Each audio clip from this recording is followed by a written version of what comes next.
This channel does not promote any violent, harmful, or illegal activities. All content provided by this channel is meant for an educational purpose only.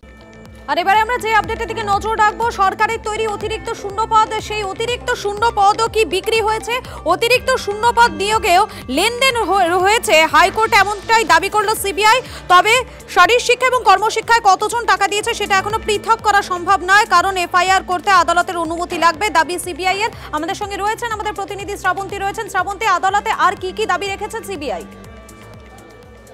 এর আগের দিনে বিচারপতি বিশ্বজিৎ বসু তিনি জানতে চেয়েছিলেন যে সুপার নিউমারি পদেও কি টাকার লেনদেন হয়েছিল। তার কারণ এসএসসির যাবতীয় নিয়োগের ক্ষেত্রে দেখা গেছে যে বিভিন্ন টাকা লেনদেন হয়েছিল। এই প্রশ্নের জবাব চাওয়া হয়েছিল সিবিআই এর কাছ থেকে। আর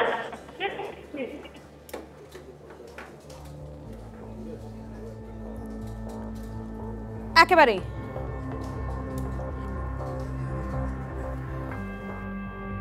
আবার বোমাবাজি, আবার মুর্শিদাবাদে জমি বিবাদে মৃত এক।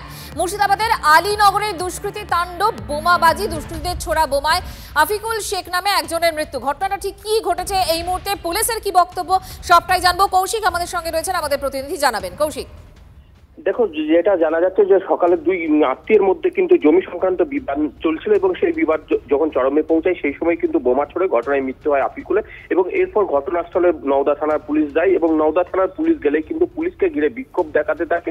যখন পুলিশ ময়নাতদন্তের জন্য দেহ উদ্ধারের জন্য যায় সেই সময়, এবং এরপর কিন্তু ঘটনাস্থলে নওদা সহ একাধিক থানার বিশাল পুলিশ বাহিনী আসে এবং এসডিপিও আসেন এবং তারপর পরিস্থিতি কিছুটা নিয়ন্ত্রণে আনেন। তবে এই ঘটনায় যারা অভিযুক্ত তাদের দুজনকে আটক করে জিজ্ঞাসাবাদ করছে যে শুধুমাত্র কি জমি নজর রাখো, পরিস্থিতির দিকে নজর রাখো। আপাতত তোমাকে ধন্যবাদ কৌশিক।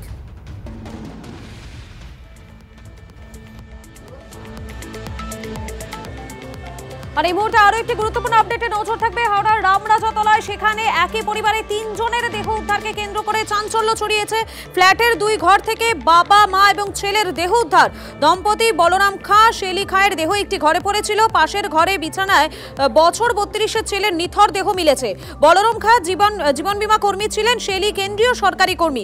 সকাল থেকে ফ্ল্যাটের দরজা বন্ধ থেকে সন্দেহ হয় প্রতিবেশীদের। বারবার ডেকেও সাড়া না পেয়ে পুলিশকে খবর দেয় প্রতিবেশীরা। আমাদের সঙ্গে সরাসরি রয়েছেন আমাদের প্রতিনিধি সুশোভন রয়েছেন, আমি সুশোভনের কাছে চলে যাবো। সুশোভন, কি জানা যাচ্ছে পুলিশ সূত্র মারফত এই বিষয়ে, আর কি আপডেট রয়েছে তোমার কাছে?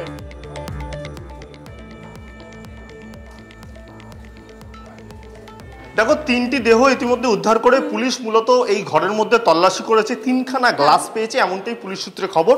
যে বিষক্রিয়ায় মৃত্যু সেটা জানা যাচ্ছে, কিন্তু এর নেপথ্যে কারণ কি একজন প্রতিবেশী আছে, তাকে জিজ্ঞাসা করব।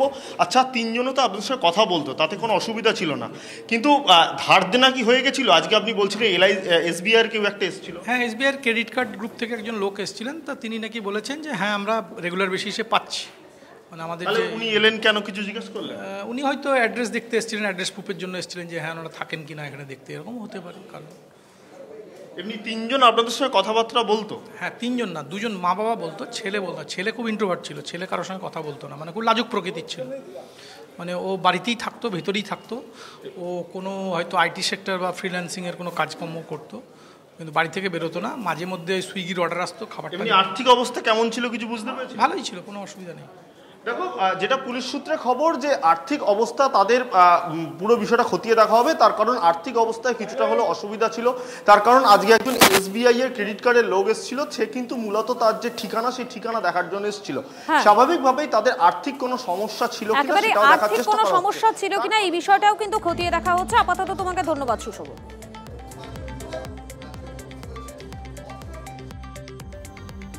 আজকের আরো একটা বড় খবর, সল্টলেকে সরকারি আবাসনে নামি স্কুলের ছাত্রীর রহস্য মৃত্যু। রবিবার আবাসনে রক্তাক্ত অবস্থায় উদ্ধার 7ম শ্রেণীর ছাত্রী। বেসরকারি হাসপাতালে নিয়ে গেলে মৃত্যু 13 বছরের কিশোরীর। পুলিশ সূত্রে খবর, উঁচু থেকে পড়েই আহত হয় ওই ছাত্রী, যদিও পরিবারের দাবি এটা আত্মহত্যার ঘটনা হতে পারে না।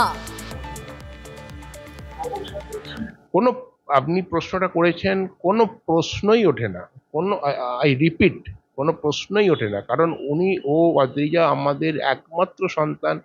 আমরা দুজনেই মানে ওয়েল ইনকাম গ্রুপের মধ্যে পড়ি। মা লোকাল একটি স্কুলের টিচার, কাজে সময়টা যতটা একজন শিক্ষক শিক্ষিকা কাজে যতটা সম্ভব সময় দেওয়ার সে দিত। ক্যারাটে শেখে বিডিতে, যে বিখ্যাত ক্যারাটে ইনস্টিটিউট আছে, ওখানে ক্যারাটে শেখে।